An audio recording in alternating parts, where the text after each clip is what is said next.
Burning Down the House, Nell Bernstein.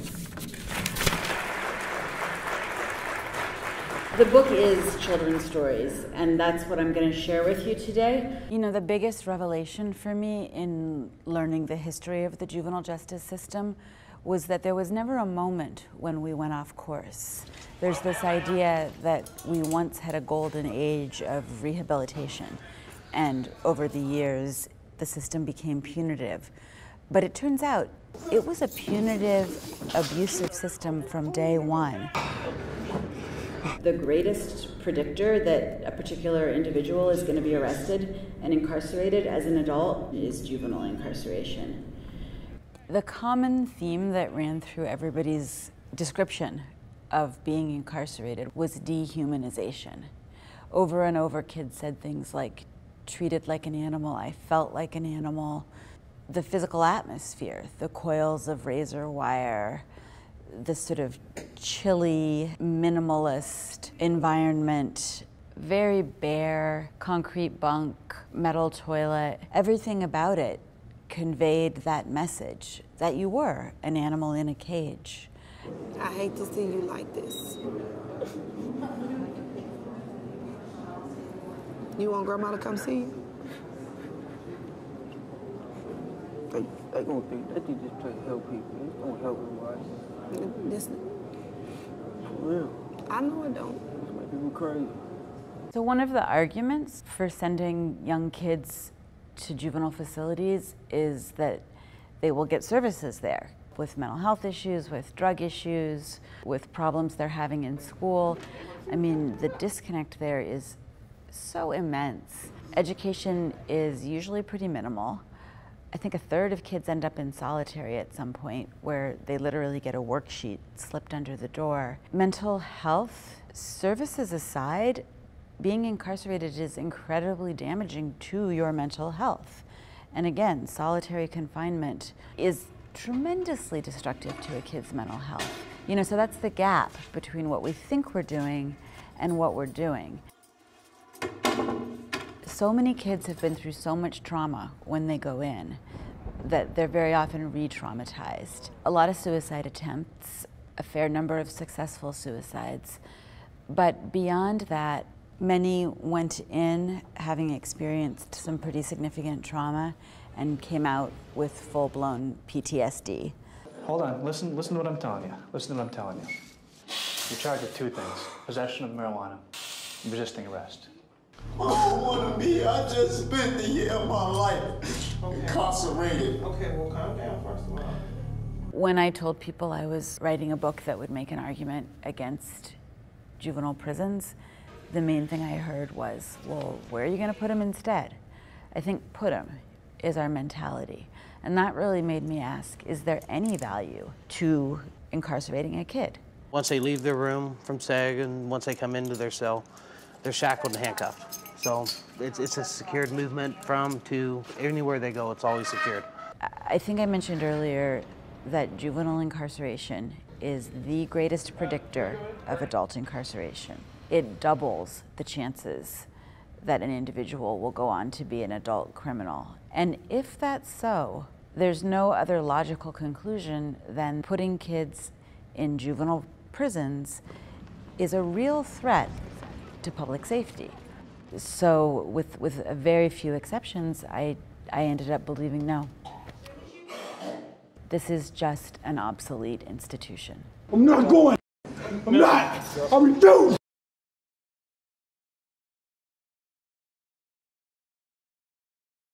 I'm so honored to be here today because I feel like I'm in a room with people whose work answers the question that I ask in the book and the question that I've been asked countless times since the book came out, which is, if not prison, then what? I woke up this morning and obsessively checked my email, as I'm guessing everyone else here did. And I'm glad that I did because I got an email from Child Center of New York, asking if they could republish a Twitter exchange from 2004 when the book had just come out, and they sent me that exchange, and here's what it is. Child Center New York. We use multisystemic therapy and functional family therapy at Child Center New York and have seen very positive results. Me. These programs truly seem to be the answer. Why are they the exception? So I think today I'm going to try to answer the question that I asked a couple of years ago. Why is your work, which works, still the exception while incarceration, despite some pretty extreme changes, remains the norm? I don't think I need to convince you folks that incarceration itself is a bad idea. We're absolutely in a moment of profound flux when it comes to how we respond when young people break the law. The number of kids behind bars has dropped. Now I think it's fully 50%, so half, from the high in the mid-90s. And that's staggering. But at the same time, the experience of juvenile incarceration has not changed. And it's this sort of double-edged moment that I want to talk to you about today. As they say on Marketplace, let's do the numbers. That's the easy part. There's been a 50% drop since the mid-90s. In California, where I live, we went from having more than 10,000 young people locked up to having just a couple hundred today, which is staggering and something that we never could have imagined a decade ago. And I don't want to be too negative. I absolutely think that, first off, the kids who are not in prison are not in prison, and there's no underestimating the importance of that. Second, I think that the changes that have happened have re-energized a movement for justice for children by lifting what Martin Luther King has called the fatigue of despair. I think we're at a moment when there's some energy. At the same time, the drop in numbers is important, but is it sufficient? And I'm going to argue no for several reasons. First off, the reduction that we've seen only brings us back to the baseline that we held for a very long time until the tough on crime, tough on kids movement of the late 80s and early 90s sent the numbers through the roof. Second, our current numbers of kids behind bars still outstrip the rest of the globe by almost unfathomable numbers. I think we have 17 times as many kids behind bars per capita as Great Britain, 5 times as many as South Africa, which is our closest competitor. So the numbers are still an issue. Third, despite enough blue ribbon commissions and committees to keep the ribbon industry in business for the next couple of decades, we continue to tolerate racial inequities. And not only do the racial inequities that have infused our juvenile justice system for years continue despite the drop, they've actually increased. So as the population has dropped, the percentage of Black and brown kids, which was already astronomical, has risen. Fourth, we've cut populations, but we haven't made a dent when it comes to conditions. The thousands of young people who are in locked facilities today are just as vulnerable to physical and sexual abuse as they were before the cut. In fact, there's some evidence that sexual abuse is actually going up despite all of this. And finally, the kids who remain in locked institutions are continuing to face the primal trauma that comes with isolation from all that they know and all that they love. So the bottom line, on the page, things look different. On the inside, not so much. And that, I think, is where you come in. When I started to think about this, I asked the question, 50% drop. Is the glass half empty or half full? And tried to think about it that way, but at the risk of straining that metaphor, I have to ask, does it really matter if the glass is half empty or half full if its contents are toxic to children? And I would make the argument that they're poisonous. We do know that when we incarcerate a child in a traditional juvenile prison, we are worsening all of the issues and conditions that sent that kid there. You know, this is one of my favorite big words, but it's what doctors would call an iatrogenic intervention. It worsens or creates the problem it's meant to treat. That we're administering this poison to a smaller group of kids, pragmatically, of course that matters immensely, but if the goal is not just reform but justice, we've miles to go before we rest. So I talked in the video about the fact that being incarcerated as a juvenile, when you control for everything, including the precipitating offense, doubles the chance that a kid will go on to be incarcerated as an adult. So that tells me that when we talk about weighing what's good for kids against what will enhance public safety, we're actually creating a false dichotomy. When we rely on incarceration, which increases the odds of adult criminality, we're hurting kids and hurting ourselves. And that is as true today as it was in 1995.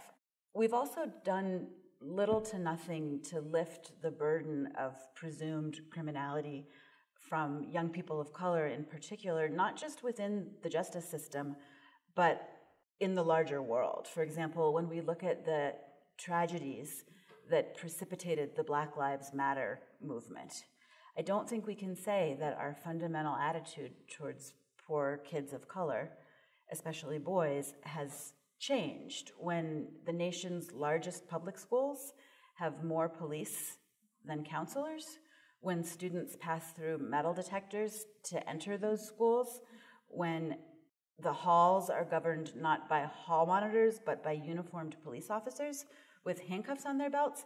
I don't think that we can say that we have achieved a culture shift yet. Again, we've made progress on deinstitutionalizing teenagers, but we haven't decriminalized adolescence in any real way, especially for poor kids of color. You know, I used to say that the juvenile justice system should be run under the Hippocratic Oath, first do no harm. I still think that, but as I look at you guys, I think we need to add to that and do some good. You know, it's just not enough to stop. We owe the kids a little more than that. And when we know that we have interventions that work, it staggers me that we're not using them at a scale anything close to what's needed.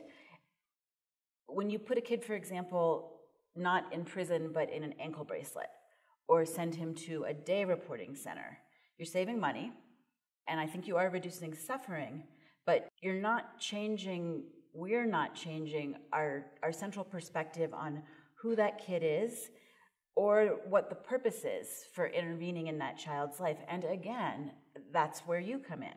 We're not shifting our focus from what he deserves, a sort of punitive notion of accountability, to what he needs in order to move out of delinquency and into a fulfilling adult life. And I do think that our inability to make that shift in how we perceive the kids we have traditionally incarcerated is part of the answer to the question, why is MST still the exception rather than the norm? I think for that to change, we're going to need to change the way that we see kids.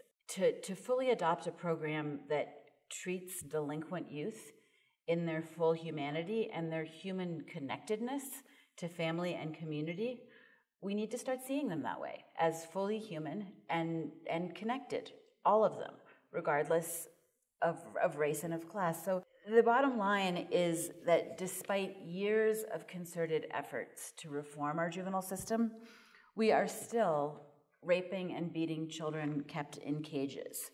We're still filling our prisons, despite the drop, with young people who pose little or no threat to public safety. There's still a tremendous number of kids there for low-level offenses.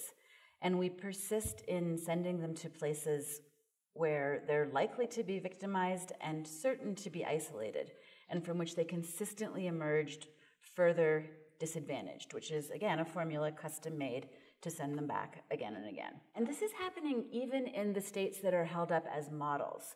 This is just what boggles my mind. For example, Ohio is a state that's been hailed for its efforts to revamp its juvenile justice system and to shrink it, and they've done very well. But over those same years, the state has been sued again and again for its overuse of solitary confinement, or what they call, the euphemisms make me nuts, progress units. So according to one of the investigations, a progress unit consists of barren concrete boxes with solid steel doors and a cuff port, no different from the solitary confinement cells in adult prisons. And even in the face of multiple lawsuits, court mandates, and a significant drop in population, in Ohio, the total number of hours kids spend in solitary has continued to rise. Progress units. It really makes you think about what we mean when we say progress.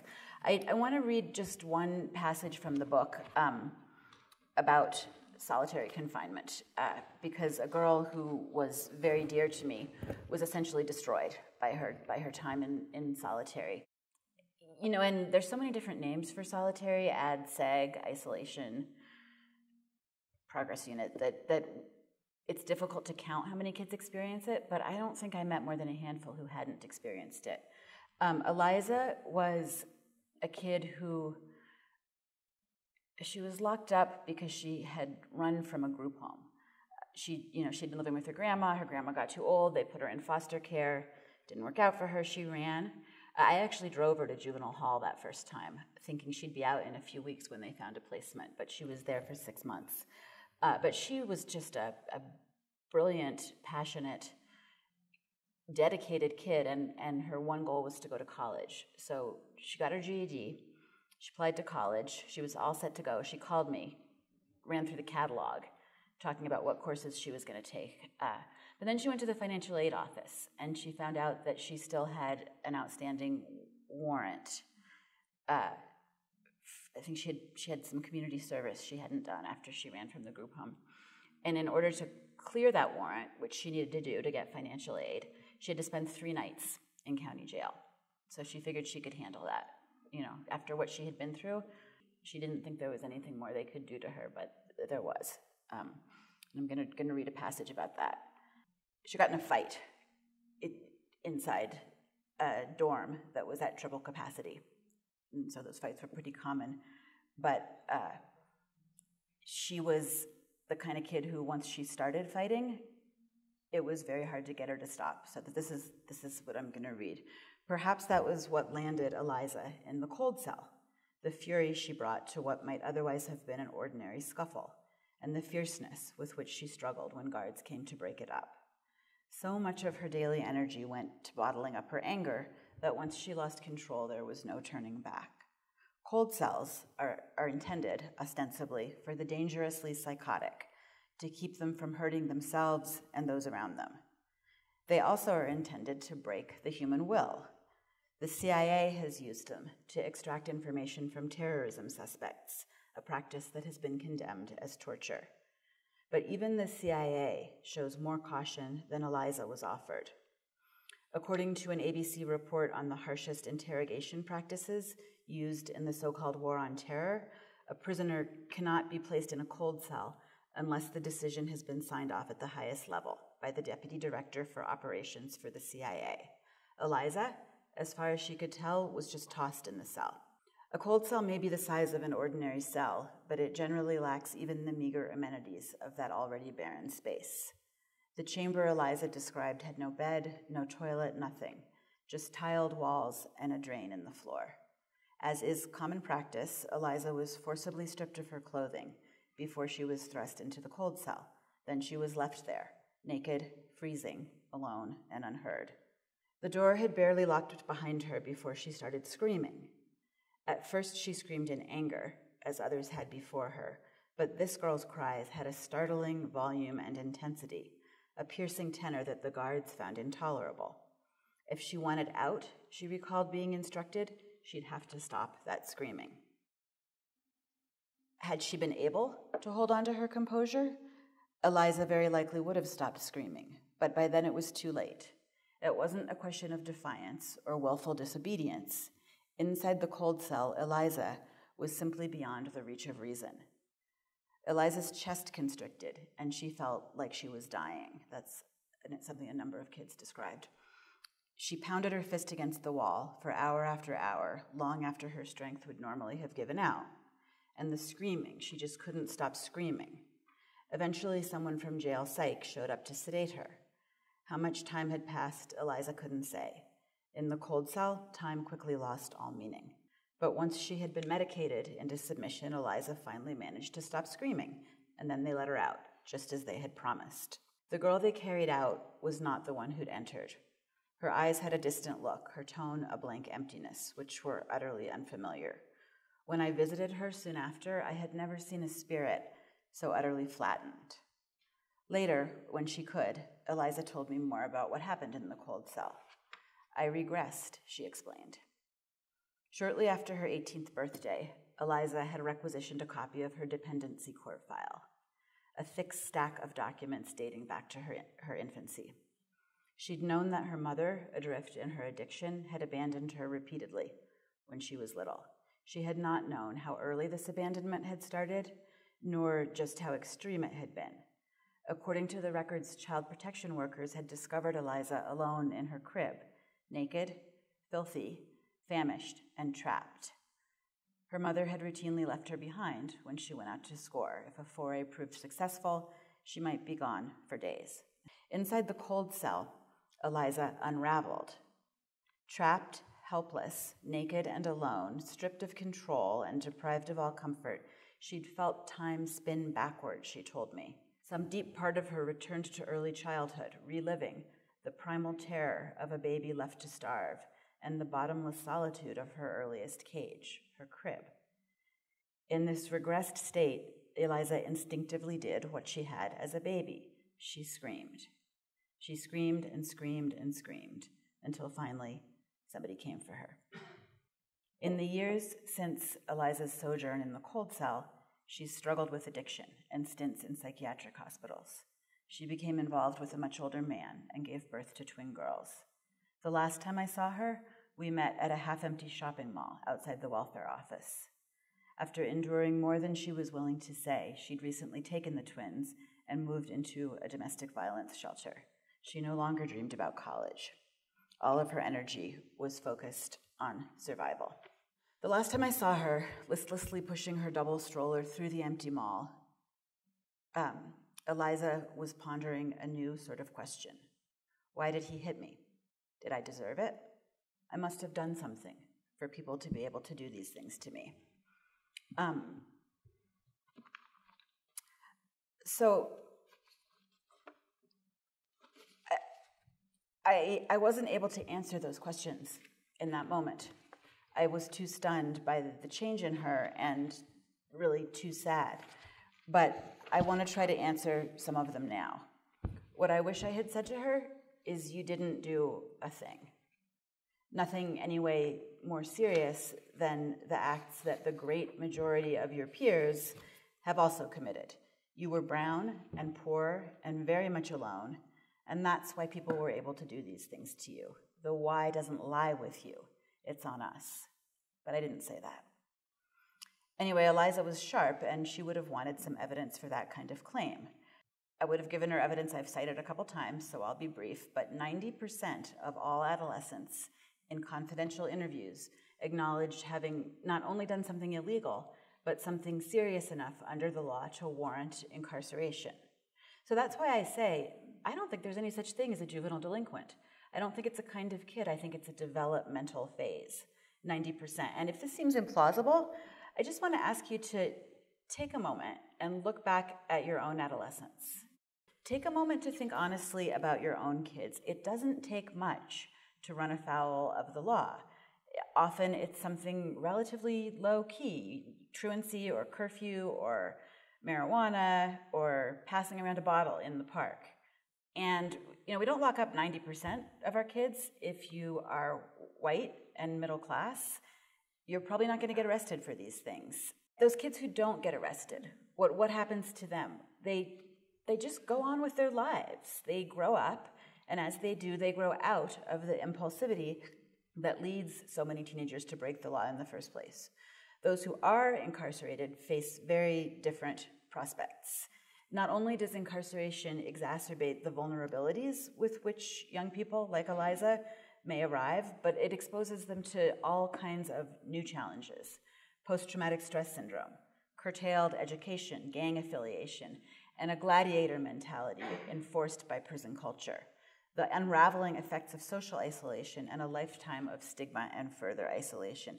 None of this has changed. And again, for the kid behind bars, watching her one and only future bleed away as she tries to make it through this interminable present, that's what matters, not the trends, not the count, but the unrelentingly destructive experience of incarceration. So, given all this, the question I have to ask is, what justification do we have for continuing this practice?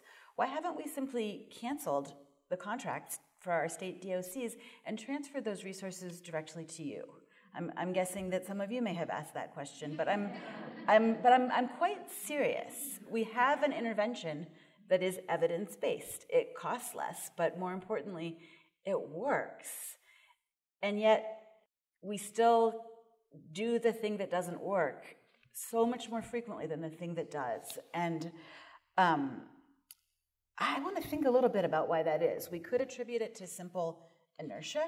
The heavier an object is, the more powerful that force is. And even after the cutbacks, the juvenile prison is a massive institution whose weight remains crushing and whose inertia and momentum remain powerful. We could attribute it to money, although we know that MST saves money. You're competing with a multi-billion-dollar industry, and people don't let go of those kind of resources without a fight. And then I think there's the matter of simple human pride. To roll back incarceration 50% as we have done is a de facto acknowledgement that we've made an error of tremendous scope and scale. But we haven't explicitly made that acknowledgement, and I don't think we're ready. I'm not sure what it'll take for us to be. And that's the real question. What is it going to take to get us to stop? Getting as far as we have has taken a sort of perfect storm. Media scandals, DOJ investigations, relentless public advocacy, and state budget crises that kind of shook prison's status as what I sometimes call the last standing entitlement. What hasn't changed, and what has to change if we're going to see the kind of consistent values-driven shift that our children need and deserve, is the way we see the kids. And until that changes, until we see them as fully human, not despite the things they've done, but including the things they've done, I don't think we're going to see the kind of deep and lasting change that for them really is a matter of life and death. Bart Lubau at the Annie E. Casey Foundation, which was a great supporter of this book, advocates for something he calls the My Child test. You might have heard him talk about it as a way of measuring the legitimacy of any intervention into a young person's life. Would this be acceptable if it were my child?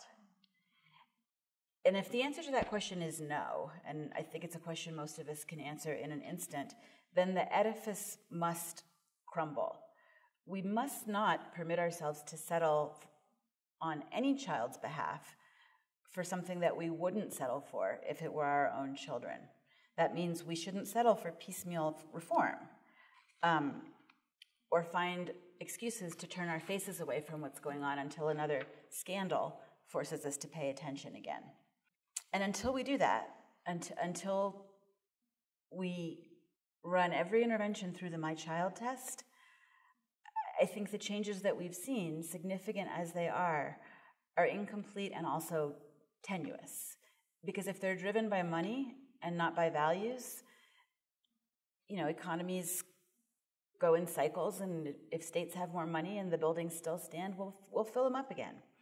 So that's the task I want to leave you with for the next decade. Not just you, all of us. Not only to release our children from the prisons that do continue to hold them, but to welcome them back into the circle of our common humanity. I heard someone say recently that justice is what love looks like in public. And through that lens, the question becomes, when will we learn to love our children, to love all our children enough to see them as our children? And not only to keep them out of locked facilities, which is crucially important, but to work to balance the scales of justice in a broader sense as well, to seek justice as equity, equal education, equal opportunity, and equal investment in under-resourced neighborhoods, the ones that feed our locked facilities. And if you've had the chance to witness real rehabilitation take place, as I'm guessing many of you have, the fact that our default response when young people veer into trouble is incarceration, the main function of which is the deprivation of relationship, seems more than counterintuitive. If you look at it through the eyes of the children subjected to it, it seems flat out monstrous. So I don't think there's a reform adequate to remedy a conceptual flaw this fundamental, or to address the failure that's indicated by recidivism rates that send as many as 4 out of 5 kids back within a few years of a juvenile incarceration. The time has come to acknowledge our failures and demonstrate the courage to try something new, something evidence-based. It's the same courage that we ask of a kid on probation, to avoid everything he knew and start from scratch. I think we should ask of ourselves at least that same courage. So the challenge isn't just to build a better mousetrap, but to re-examine every aspect of how we address delinquency, from questioning what can be done about the racial, educational, social, economic inequities that feed it, to ensuring that relationship-based, community-focused responses, in other words, MST, are not just boutique alternatives, but become the status quo. As far as I'm concerned, your phones should be ringing off the hooks right now. You should be scrambling to develop the capacity to meet skyrocketing demand. And my understanding is that we're not there yet. Maybe it's beginning. I hope it's beginning. And I look forward to hearing more from you about what has changed in your work over the past few years. I'd guess that we share the ambition to see more kids have access to a program like MST, but if it were up to me, and that's the great thing about being a writer, you can just pretend that it is, I would scale up that ambition. I'm looking forward to the day when MST isn't seen as an alternative to incarceration, when incarceration is seen, in a very few instances, as an alternative to MST. So I guess that brings me back to the email I got this morning. What you're doing is the answer, so why is it still the exception?